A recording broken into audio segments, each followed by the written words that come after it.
Queridos irmãos, graça e paz, estamos aqui mais uma vez para trazer para você o discipulado para você. Nós sempre falamos que o objetivo nosso aqui é que você cresça espiritualmente. Nós temos aí o nosso curso, já terminamos o curso Conhecendo Deus, Fazer Sua Vontade. Estamos hoje já na metade, ou vamos para a metade do curso A Mente de Cristo. Vamos lá? O curso hoje é A Mente de Cristo, A Mente de Cristo. Esse livro aqui, se vocês quiserem comprar ele, entra no contato aí comigo, me avise, pastor, eu quero comprar esse livro, eu achei legal comprar o livro. Aí você vai, fala comigo. Caso você não possa comprar o livro, esse livro custa mais ou menos seus 40 e poucos reais, aí mais o frete, então fica aí um pouquinho mais caro. Mas se você não quiser comprar o livro, eu também tenho uma fórmula, eu tenho uma forma de poder te ajudar. Eu escaneio o livro e mando para você por PDF, tá ok? Só você quiser aí, só você escolher aí. Hoje nós vamos na lição 6, a lição 6, eu estou aqui na lição 7, perdão, A lição 6 hoje, na lição 6, que é o título, A Mente de Servo. Hoje a gente vai aprender um pouco sobre como ter a mente de um servo. Eu lembro que eu falei aqui, nas aulas anteriores, você que me acompanha, que eu falei, para você ser um bom líder, primeiro você precisa ser um excelente servo. Excelente servo. Então vamos lá, vamos procurar entender isso hoje dentro do nosso estudo aqui, tá ok? E eu quero que você, deixe que o Espírito Santo fale com você, deixa que ele mova você, deixa que ele mobilize você, tá bom? Para a gente poder, para que você possa entender o que nós vamos explicar aqui. Deixa eu botar isso aqui, fica melhor. Vamos lá. O dia 1, aqui é na página 94, para que você já tenha a apostila, ou o livro. 94. O dia 1 é 2 razões para o servo. No centro da mente de Cristo está a mente do servo, A terceira parte do hino focaliza a atitude de Cristo como servo. Ele esvaziou-se a si mesmo, tomando forma de servo. Em toda a sua vida, Jesus foi servo. As grandes passagens messiânicas profetizam de Jesus Cristo como servo. Eis que meu servo, a quem eu sustento, o meu escolhido, a quem me comprais, minha alma. Isaías 42, 1. Isaías identificou Cristo como um servo justo. Ele verá o fruto do trabalho da alma e ficará satisfeito com o seu conhecimento. E o meu servo justo justificará a muitos e as iniquidades deles levará sobre si. Isaías 53, versículo 11. Muitas pessoas na Bíblia foram chamadas de servos ou assumiram uma deliberada função de servos. A lista inclui Abraão, Isaac, Israel, Moisés, Samuel, Davi, Simeão, Paulo, Pedro, Tiago, Timóteo, Judas e outros. Foram servos porque optaram por adorar ao único Deus verdadeiro. Então, a princípio aqui, a gente vai entender que Jesus Cristo, ele foi o exemplo. Se você for lá, você que me acompanha aqui desde o início, desde do curso Conhecendo Deus, Fazer Sua Vontade, você vê que a primeira unidade, a primeira lição, o primeiro capítulo lá, vamos dizer assim, a primeira aula lá do Conhecendo Deus, Fazer Sua Vontade, nós falamos muito sobre isso. Nós falamos sobre que Jesus, quando ele disse que é o caminho, ele disse que ele é o modelo. Ele é o modelo do caminho, ele é o modelo da verdade e é o modelo da vida. Então, como tivesse assim, Deus, ele queria um modelo, ele queria alguém no céu. Ele queria alguém para servi-lo, como ele fez com Adão. Mas aí o pecado, ele tira as pessoas próximas de Deus. Aí o que aconteceu? Ele veio em pessoa, viver como homem. Nós podemos ver aqui em Filipenses 2,7, que ele se esvaziou a si mesmo. Ele veio, como diz Isaías, como servo para mostrar para nós o modelo. E então, por isso, você quer seguir o modelo de um crente, de um filho de Deus, é só seguir o modelo de Jesus. Então vamos lá. E depois vieram outros, né? Outros homens no Antigo Testamento. Temos ali com uma lista que inclui Abraão, Isaac, Israel, Moisés, Samuel, Davi, Jó, Simeão. E temos aqui alguns homens que deram exemplo também disso também. Vamos lá, atitude de servo, um conceito esquecido. É interessante isso aqui. Temos dificuldade em compreender o verdadeiro sentido da atitude de servo. Nos tempos antigos, quando era comum ter servos em casa, eram claros que o aspecto da atitude de um servo vamos lá, 3 coisas: humildade, sujeito à autoridade e obediência. Se o servo ele não tem essa característica, eu confesso que aí fica complicado. É complicado. Por isso que nós temos que seguir, porque Jesus foi tudo isso aqui. Jesus foi humilde, ele foi sujeito à autoridade, né? Ele não desrespeitou nunca. Tanto que existem passagens na Bíblia que ele não tinha nem obrigação, porque como ele era da tribo de Davi, da tribo eu não lembro agora qual a tribo de Davi, agora me perdoa, me fugiu que a mente, mas sabe que os filhos os descendentes de Davi não pagam impostos, né? Porque houve ali um trato, né? Um trato com Saul, com a família, com a descendência de Davi, mas mesmo assim ele foi lá, mandou Pedro ir até o rio, até o mar, pegar aquela pedrinha e levar para pagar o imposto.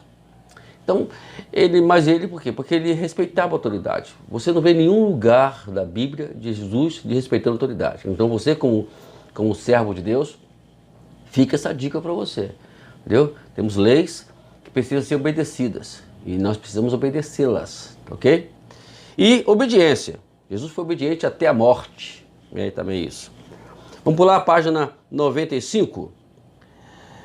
95, que bem no primeiro parágrafo, no último ponto, diz assim: a resistência a nos sujeitarmos aos outros conduz-nos a sempre a resistência a nos submetermos a outros crentes, a igreja, ou ainda até a Deus. Então, uma coisa leva a outra, não existe eu obedeço a Deus, mas não aos homens. Existe até mesmo essa ideia de muitos crentes rebeldes aí fora, porque isso é um retrato ou mostra claramente uma das características de uma pessoa rebelde, que ele fala que não vai obedecer a pastores, sim a outros e somente a Deus. É mentira isso.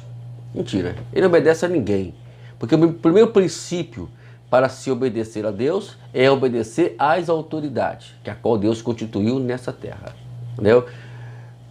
Nós falamos um pouquinho sobre igreja lá nas últimas aulas do Conhecendo Deus, Fazendo Vontade. Você que me acompanha desde o início, você percebeu isso. Nós falamos sobre isso, tá? Vamos lá. 2 razões para o serviço. Vamos lá. A Bíblia oferece 2 razões porque devemos ser servos. A primeira, em primeiro lugar, é um mandamento, né? Isto é, eu tenho que prestar conta a alguém sobre o meu trabalho. Não existe isso, né? Todos nós prestamos conta. Eu sou pastor, pastorei uma igreja e tenho alguém para prestar conta. E aquele que eu tenho que prestar conta, presta conta também a outros também. E assim sucessivamente. Todos nós temos que prestar conta. É um mandamento de Deus, né? Um mandamento de Deus. A segunda razão é porque devemos ser servos, é porque Jesus é nosso exemplo, como nós já adiantamos aqui. Página 96. Antes de nós terminarmos para o dia 2, deixa eu ler essa última parte aqui. Deus não necessita do nosso serviço. Ele não necessita de nada, nem de nosso talento, nem de nossa inteligência, nem do nosso dinheiro, nem do nosso serviço. Se Deus precisar de algo, Ele pode consegui-lo. Deus exige o serviço não por necessidade da sua parte, mas por causa da nossa necessidade. Então, fique ciente disso. Deus não precisa de você. É nós que precisamos de Deus. O nosso trabalho, o que nós fazemos é justamente porque nós precisamos disso. Precisamos servir para poder servir também a Deus. Tá bom? Dia 2. Servindo a Deus e aos outros. Diferente do sistema do mundo, o reino de Deus, o reino de Cristo, no reino de Cristo, a atitude de ser servo é a chave para a grandeza e não a posição ou influência. Então, você vai ver aqui mais tarde, né, no capítulo 20 de Mateus, a partir do versículo Mateus 20, a partir do versículo 25 ao 28, está até aqui no livro aqui, você vai ver a grande importância de você entender o que é ser servo. Né? Tanto a mãe de Zebedeu, a mãe de Tiago e João, chegaram até Jesus, pediram que ele pudesse se sentar à sua direita quando chegar o grande dia. Jesus disse, não é assim que funciona não. Ele tem que beber do cálice que eu bebo. Né? Porque se ele quiser beber, eles vão chegar lá. E aquele que quiser ser grande, tem que servir o outro. A grandeza, né, está no fato de nós servirmos os outros. É tão bom servir, eu particularmente amo fazer isso. Né? Gosto de servir, gosto de estar disponível para poder ajudar as pessoas. Quando eu ajudo as pessoas e as coisas funcionam, pô, melhor ainda. Quando não funcionam, né, eu fiz a minha parte em querer ajudar, mas fica aquela frustração dentro de nós. Poxa, eu poderia ter vindo. Mas aí quando as coisas funcionam, poxa, eu fico felicíssimo. Fico muito alegre, eu fico muito satisfeito. Né? Então, gente, a grandeza está no servir. Aqui, isso na página, vamos para a página agora 97. De modo surpreendente, essa verdade inverte muito dos valores que temos aprendido na vida. Porém, dificilmente poderia ser uma outra maneira se o céu é para ser céu. A unidade genuína do Espírito só é possível se cada membro da sociedade se submeter aos demais. É impossível imaginar um mundo sem rivalidade. Em um mundo sem competição, a alegria virá do privilégio de servir os outros. Ninguém tirará vantagem de outro ou de outra situação. Gente, uma coisa mais difícil de você conviver é com pessoas que querem ser mais do que você, querem demonstrar ser mais do que você. Tem pessoas que eu não sou contra o curso teológico, ao contrário, eu sou muito a favor. Né? Hoje estamos montando nossa igreja lá e em breve nós vamos montar um campus teológico ali onde nós estamos pastoreando. Nosso sonho, nossa oração, enfim. E mais, tem pessoas que se ostenta, né? Dizer que eu tenho mais conhecimento, né? Então, até para poder você combater, ali está ensinando alguém ou no combate, ou no confronto, essa palavra que eu falava não saiu agora, no confronto de uma discussão teológica, você tem que saber lidar com isso. Não é simplesmente chegar e brigar com alguém como pessoas brigam por acharem que sabem mais do que o outro. Não, vamos colocar a ideia para a pessoa, vamos deixar ela pensar sobre isso, vamos trazer. Mas para isso a gente precisa ser humilde, como nós já explicamos, que é uma das atitudes do servo. Vamos lá? Existe aqui, em Mateus capítulo 7, versículo 12, eu notei aqui, diz assim: portanto, tudo o que vocês querem que façam a vocês, façam vocês a eles, porque esta é a lei e os profetas. Esse é o princípio de tudo. Se você quer que as pessoas façam a você, façam a elas primeiro. Não vem nessa esperar nada disso não. Eu, praticamente, procuro viver assim, procuro fazer com as pessoas a mesma que eu quisesse que fizesse comigo. Também em Filipenses 2:3, aí Paulo, ele segue a linha que Jesus falou em Mateus. Diz assim: não façam nada por interesse pessoal ou vaidade, mas por humildade e cada um considerando os outros superiores a si mesmo. Ele está aí. Se você quer ser um grande, tem que pensar como Paulo falou aqui, considerar as pessoas superiores. Não vai haver briga. Alguém briga com o superior? Você já viu alguém brigar com o superior? É igual eu falo quando vamos ensinar para casais, vamos aconselhar casais. Para não haver briga entre os cônjuges, é simples. Considere o seu cônjuge como superior a você. E com certeza as coisas não vão funcionar em paz e tranquilidade. E respeito também entre vocês. Vamos conseguir aqui, servindo uns aos outros. Devemos servir em primeiro lugar a Deus, porém devemos servir também uns aos outros. Servimos a Deus porque Ele é soberano.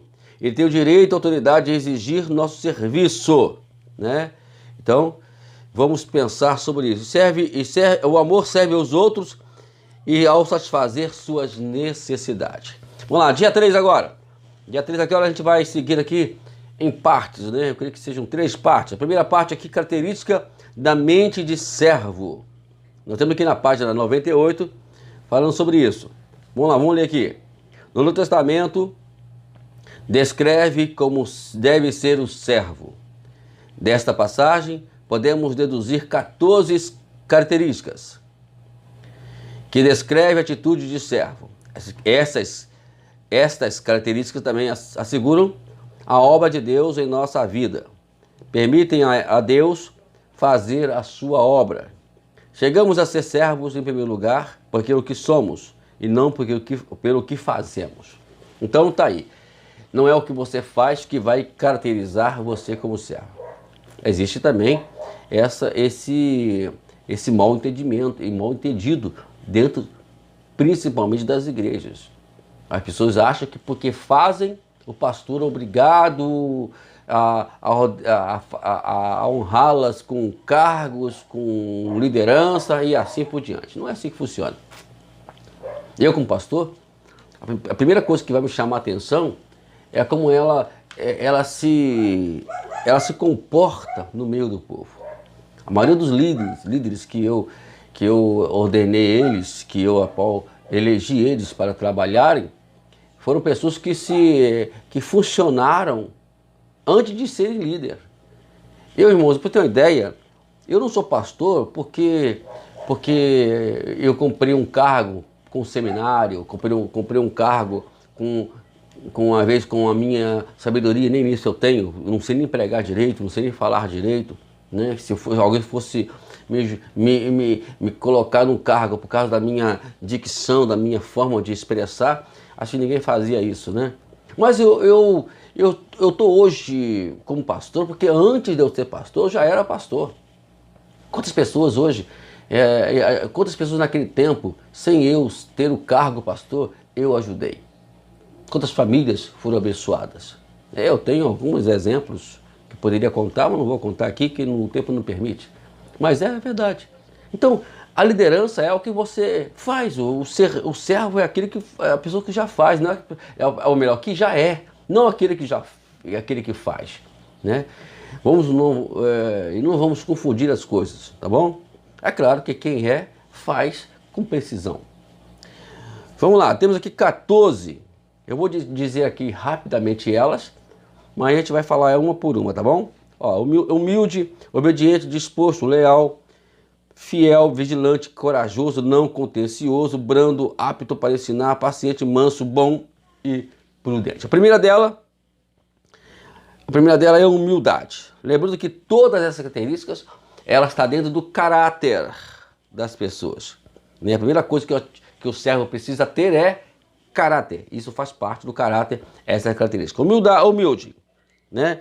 A característica fundamental de servo é a humildade.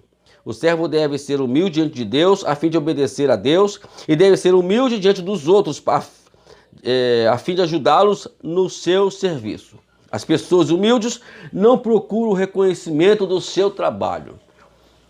Quando alguém procura algum tipo de reconhecimento, aí, meu irmão, fica complicado. Você vê que a pessoa prova que ela não está dentro do padrão, né, de ser servo. Ele está procurando méritos, ele não está procurando ajudar as pessoas. A primeira coisa que todos nós devemos fazer é ajudar as pessoas, né? Nós temos aqui algumas coisas interessantes que eu anotei. Se você tem alguma dúvida aí que nós estamos falando, é só você entrar nos comentários. Eu já deixei aqui já os meus contatos, seja ele Facebook, seja ele Instagram, seja ele no próprio WhatsApp, onde você quiser, né, me chamar, tá bom?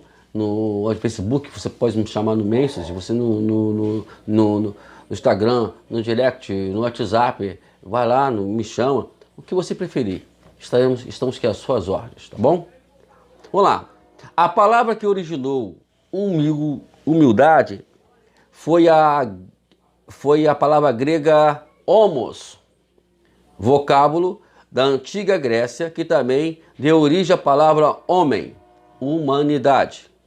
Humilde também tem a mesma origem em homos e vem do grego homilis, que significa literalmente aquele que está no chão. Então, essa é a origem da palavra humildade. Também no latim é humilitas, que significa pouca elevação, limitação, fraqueza. Tem uma coisa que você pode agradar a Deus, é quando você reconhece as suas limitações, né, e conhece as suas fraquezas. Isso já é um caminho, já é um passo enorme para você viver como humildes, mostrar que você é humilde.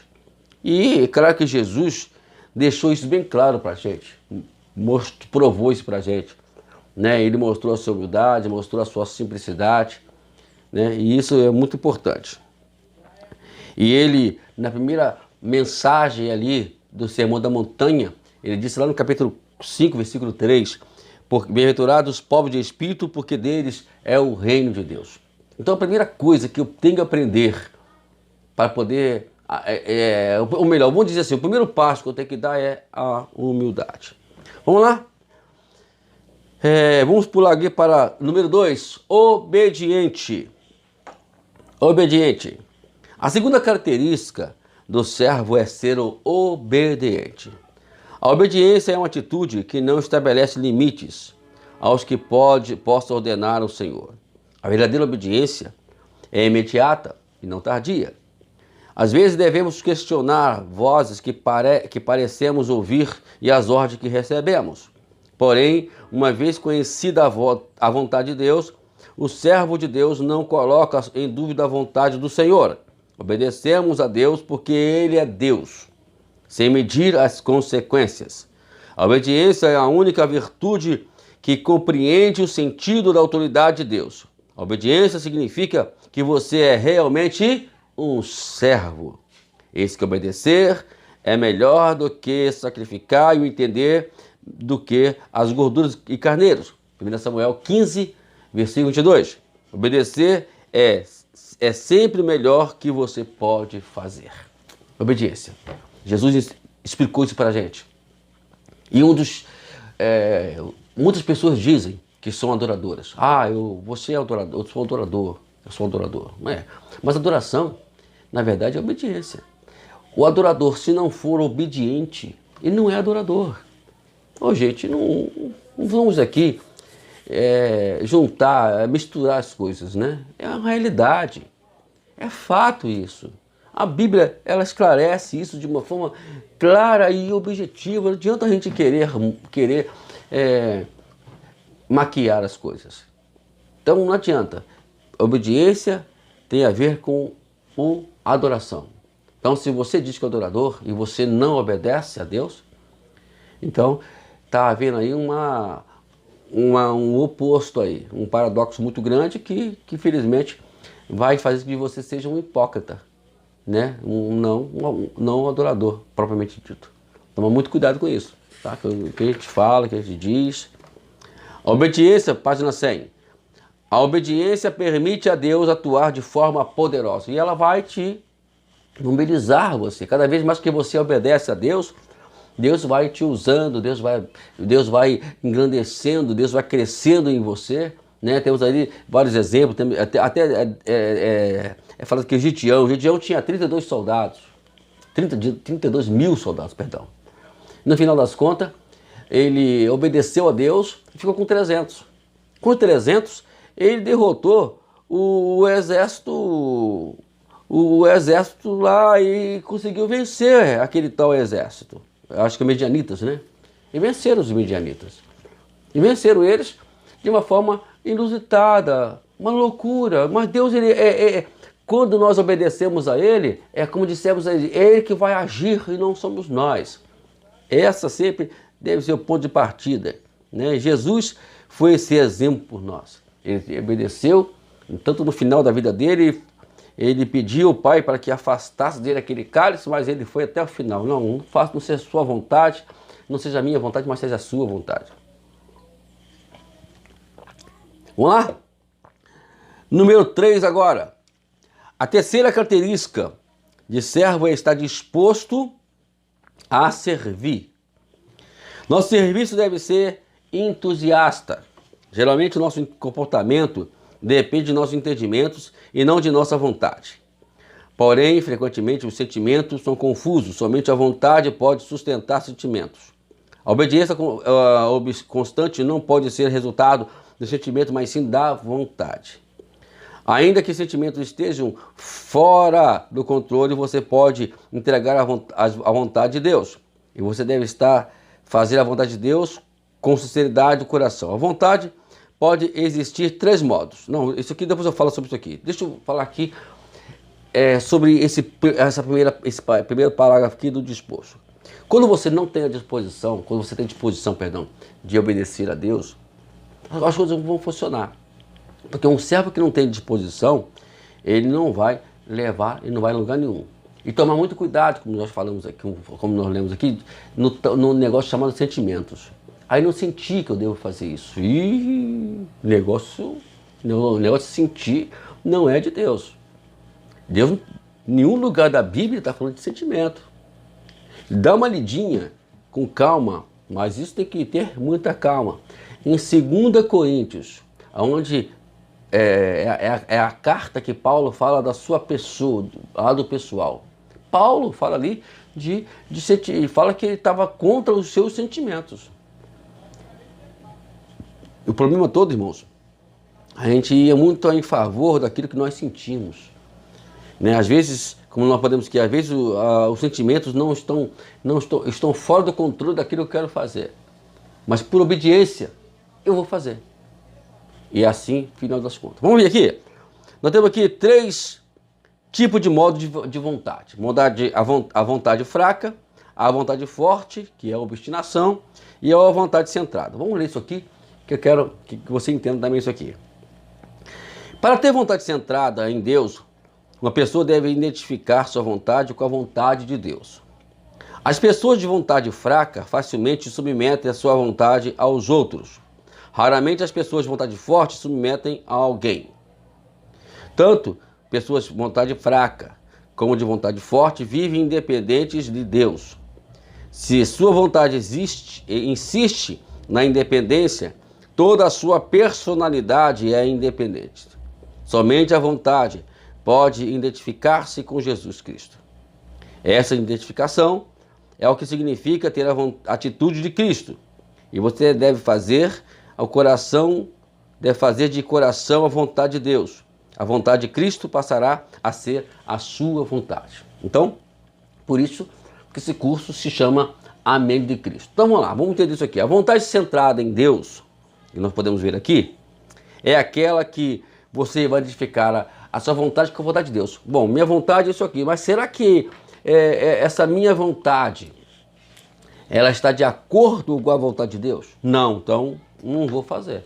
A vontade de Deus é essa e eu tenho que fazer essa aqui, porque eu estou aqui, eu preciso fazer aqui. Então, essa é a ideia da vontade centrada em Deus. A vontade fraca, na verdade, aqui fala sobre quando facilmente submete à vontade dos outros. Aí você, tudo que as pessoas dizem que você tem que fazer, você vai fazer. É como diz aí fora, onde está essa bagunça dentro das igrejas, perdoe a minha expressão aqui, não leva mal, mas onde está essa bagunça dentro da igreja, é porque as pessoas estão submetendo à vontade de pessoas que são denominadas como líderes, mas que estão fazendo que as pessoas façam o que eles querem que façam. E aí, enche o bolso deles de dinheiro, faz uma série de coisas, temos que tomar esse cuidado.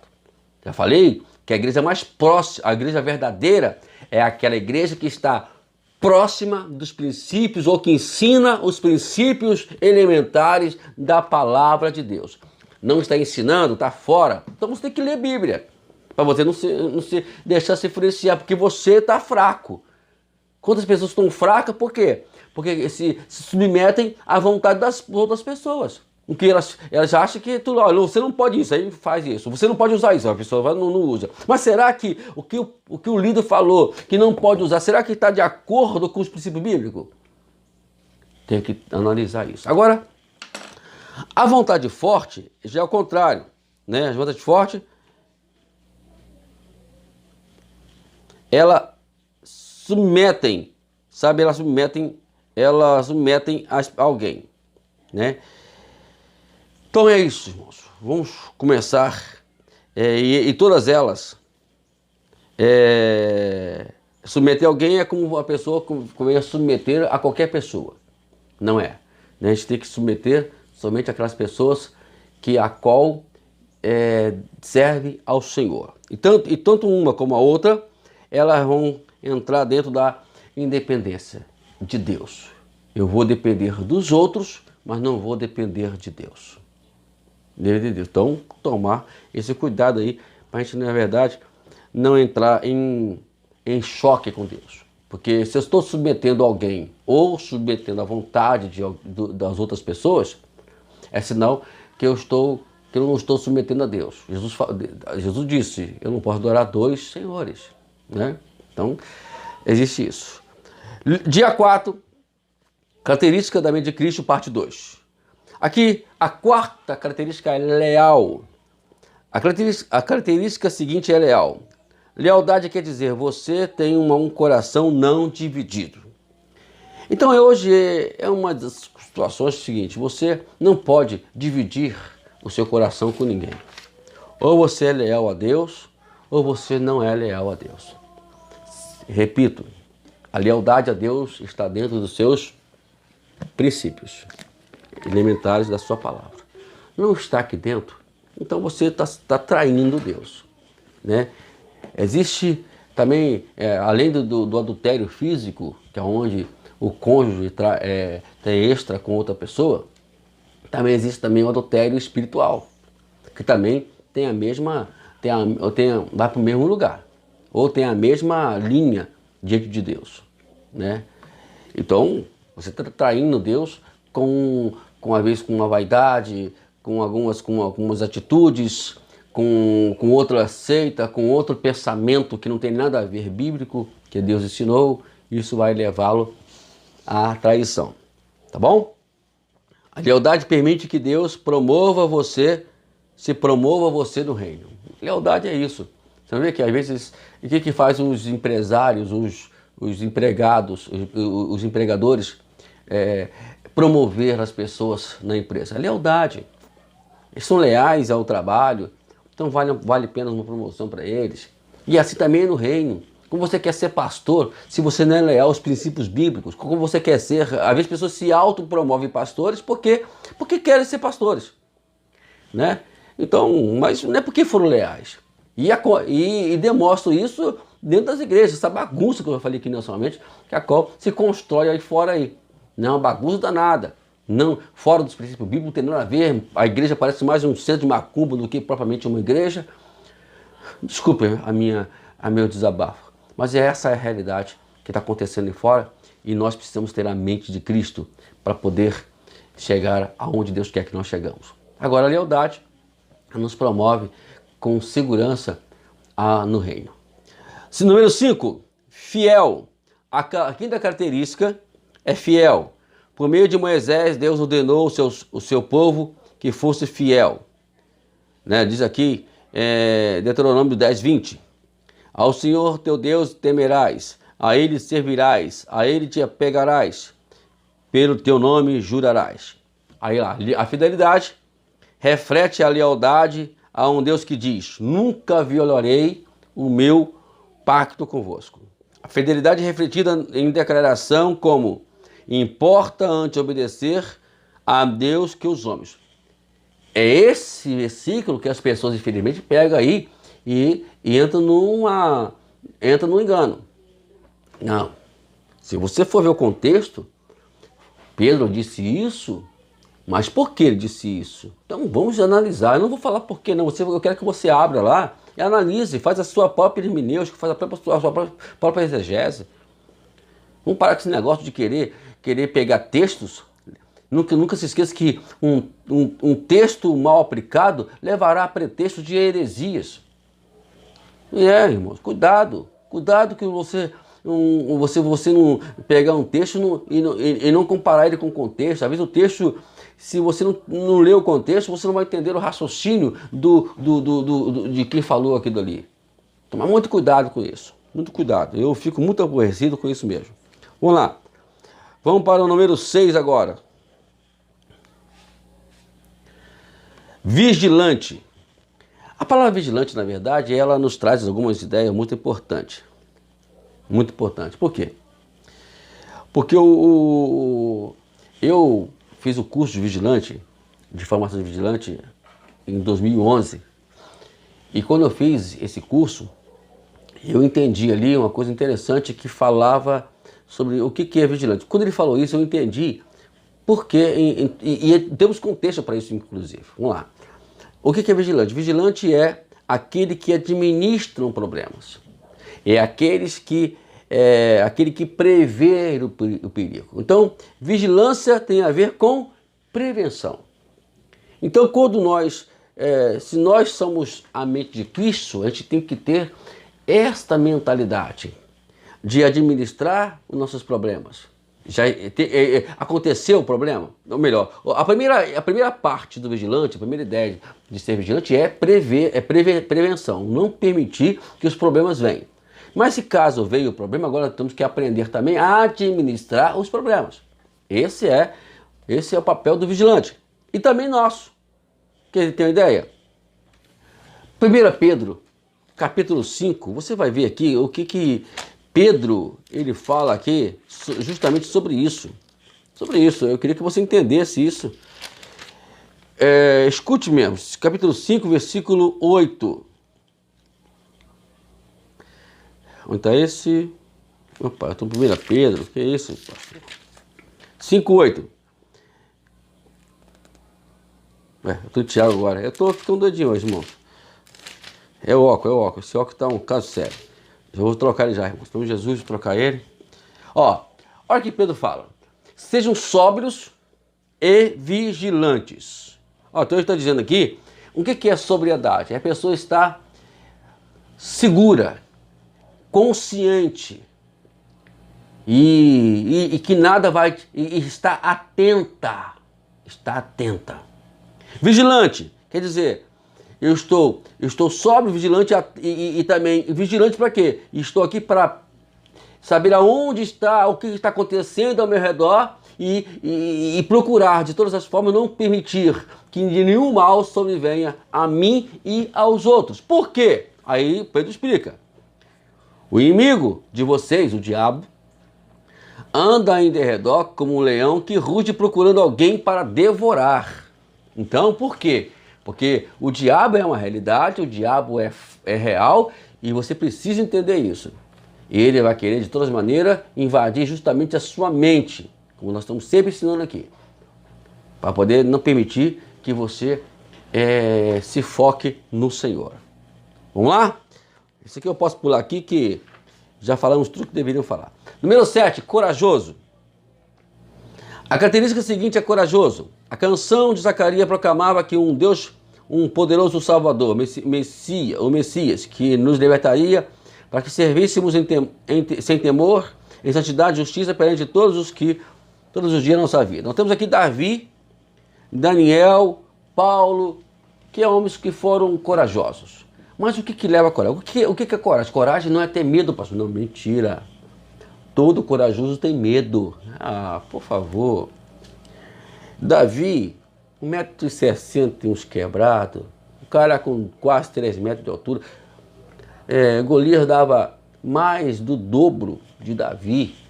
Porque se você for colocar ali, estava quase o dobro de Davi.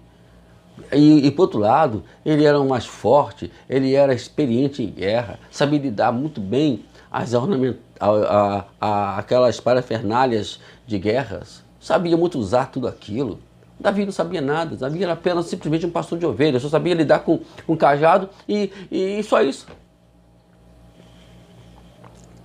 E teve medo, mas usou a fé. Usou a fé. O corajoso, ele usa a fé. Mesmo que as situações aparentes estejam desfavoráveis.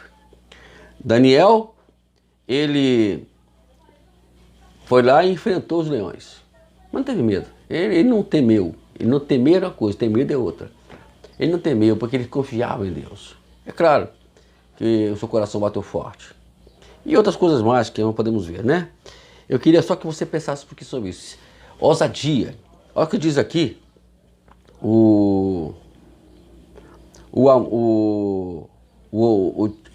Deixa eu ver aqui, é Filipenses 1:7. No 7.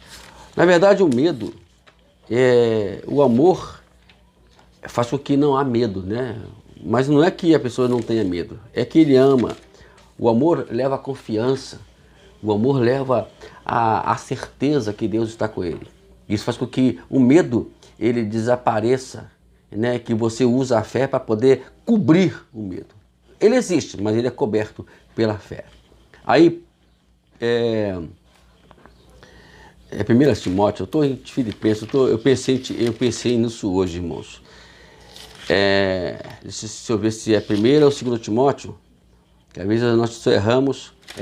2 Timóteo 1:7, que diz o seguinte: porque Deus não nos deu espírito de covardia, mas de poder, de amor e de moderação. O amor é que ele vai superar o medo, ele vai cobrir o medo.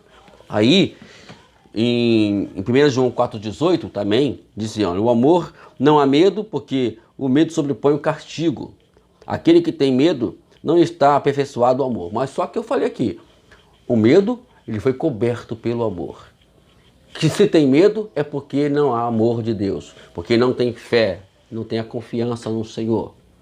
Então o medo faz o que é isso? Porque, por exemplo, Adão e Eva, por que se esconderam? Porque ficaram com medo. Por que ficaram com medo? Porque pecaram. E assim vai. Entendeu, meu amado? Vamos tomar esse cuidado. Coragem. O servo tem que ter coragem. Agora esse 8 aqui. Não contencioso. Não contencioso.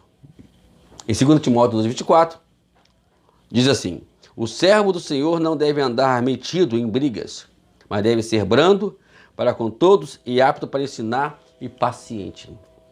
Então, um servo não deve se meter em brigas, confusões. Uma vez foi eu e minha esposa para a fila para pegar número para clínico geral no posto. Aí entrou uma senhora lá, arrumando problema por causa de furaram fila e arrumaram problema por causa disso. Aí eu peguei minha esposa, irmão, vamos embora para casa, no outro dia a gente volta. A gente não está precisando disso. Primeiro, a gente está curado pelo poder do nome de Jesus. Segundo, a gente não precisa brigar por causa de fila, né, essas barraqueiras, né? E fomos embora. Brigar para quê, irmãos? Brigar para quê? Eu não brigo com nada, né? Uma vez as pessoas, uma vez fizeram isso comigo no ministério, eu falei assim, ó, dá licença, tchau, tchau, fica com Deus. É assim. Não, aí o pastor, volta aqui, sim. Olha, me respeita, rapaz.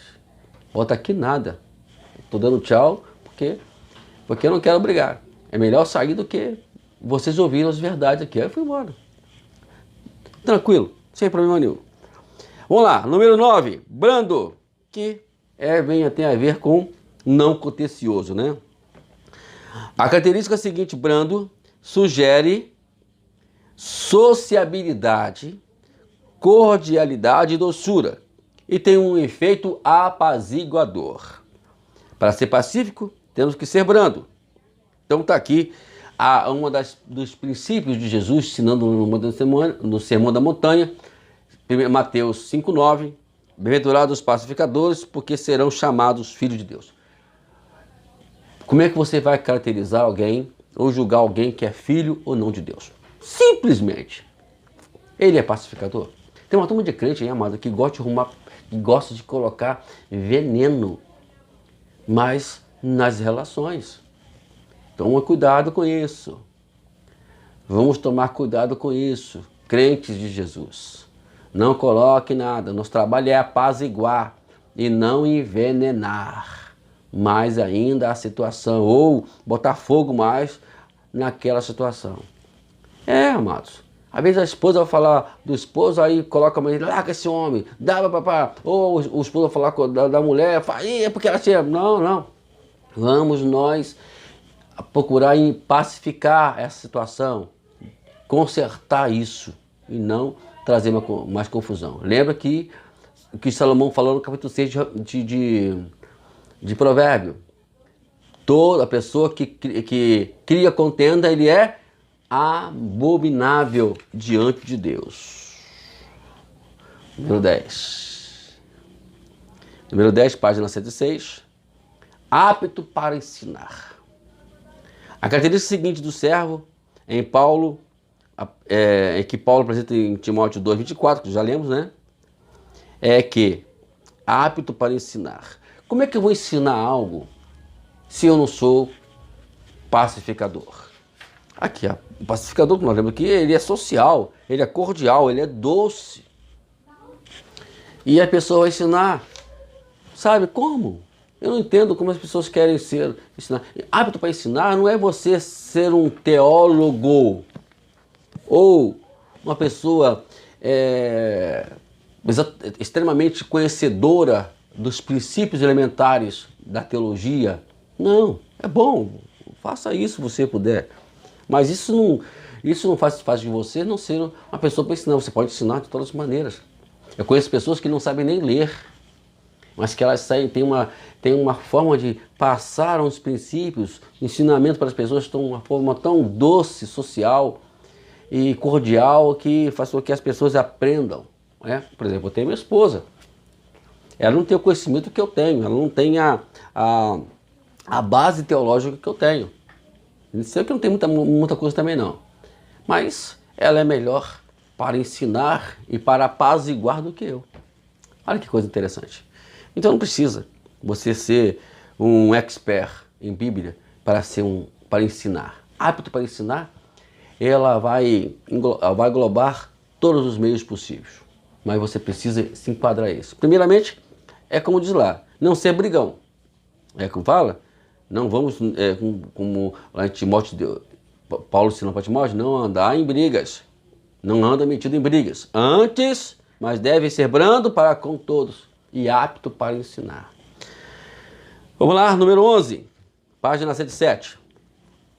Paciente. A característica seguinte é paciente. No reino, esperar não é perder tempo. Devemos esperar no Senhor e também devemos aprender a ser paciente com os outros. Ser paciente está diretamente ligado a como ser vigilante.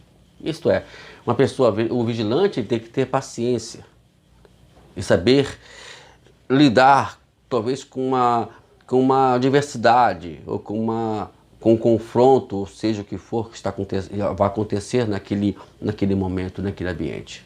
Então você vai saber lidar, administrar conflitos. Faz parte do vigilante. E tem que ter paciência.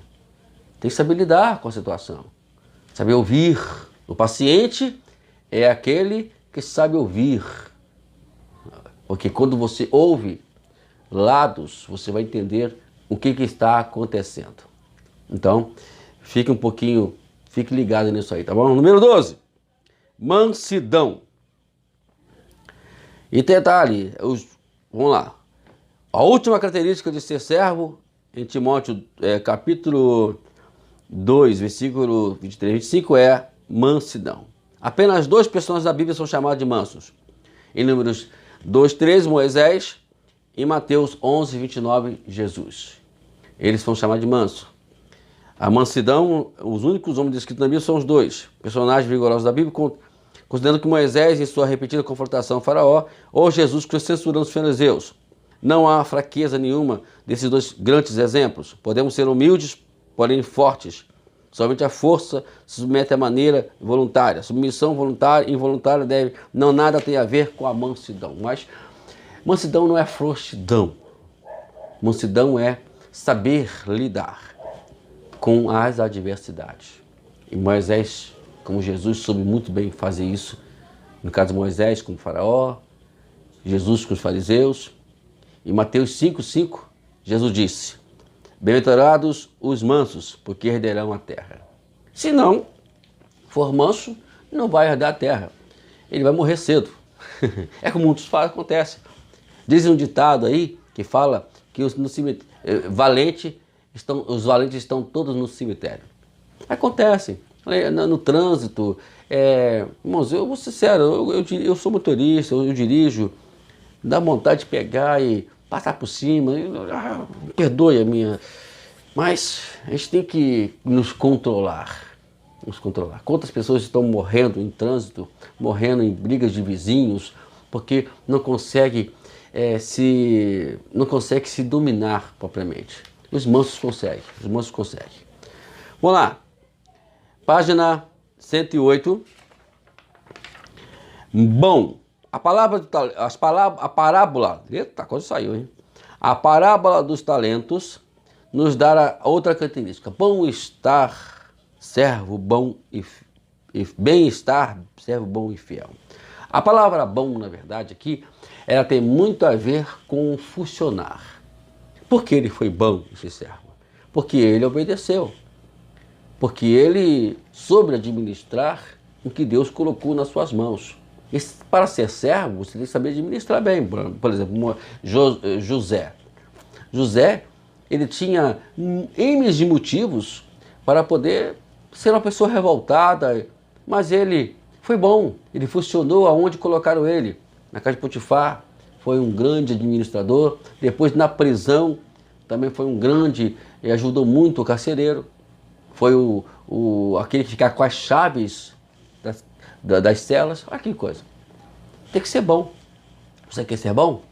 Então, administre o que Deus te deu.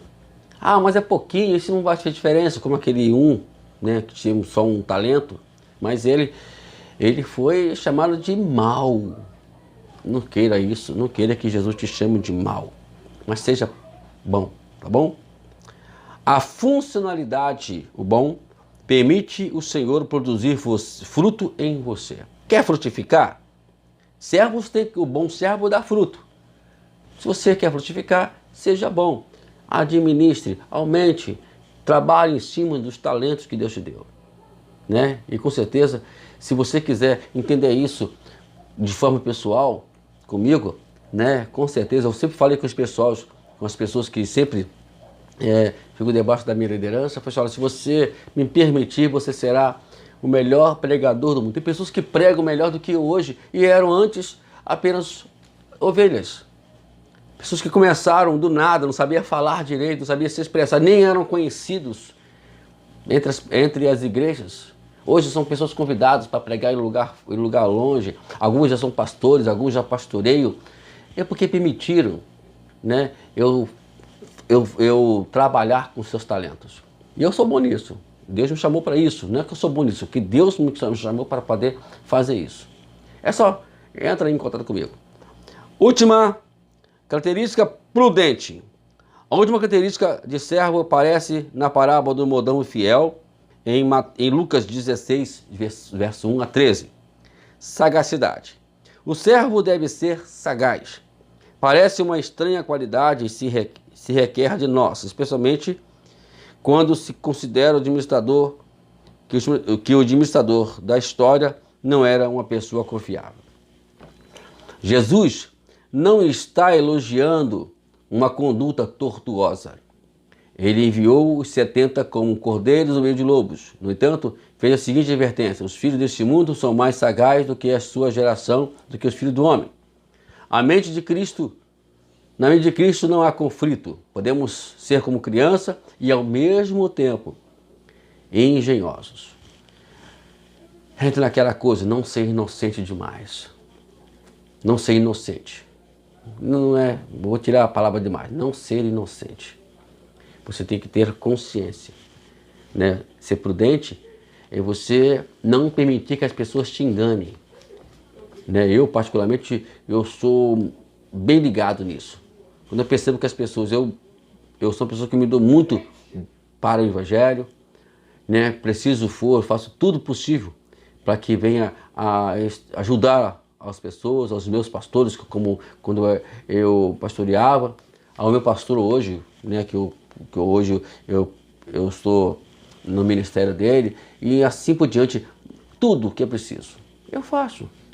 Mas não abuse da minha bondade, senão vão ter que ouvir, ou eu vou cair fora.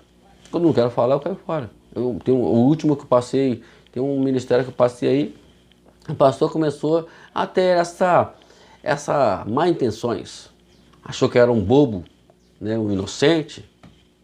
E aí começou a fazer algumas coisas, eu comecei a perceber, eu fazia de conta que não estava entendendo. Até que um dia eu cheguei, tô fora, não quero mais participar aqui não. Saí da igreja dele. Melhor fazer isso. É o que aconteceu, né? A sagacidade ou prudência permite a Deus conferir-lhe autoridade. E está aí. A prudência prova que você é um discípulo e que aprende do mestre e é semelhante a ele. Então, vamos ter prudência quando falar com alguém, quando alguém falar contigo. Tudo tem que estar dentro dos princípios do Senhor. Bom, terminamos mais uma unidade e espero você na próxima unidade aqui, que é a unidade 7, do curso Mente de Cristo. Não deixe de deixar o seu like, o seu ok, os seus comentários, se possível for, né? Deixei todos os meus contatos para você aí, caso você queira entrar em nenhum desses contatos. Só tenho 3, só tenho Facebook, só tenho Instagram e o WhatsApp. Não tenho Twitch, não tenho nada mais outras coisas não, tá bom? Deus te abençoe, até a próxima aula do curso A Mente de Cristo, um discipulado para você.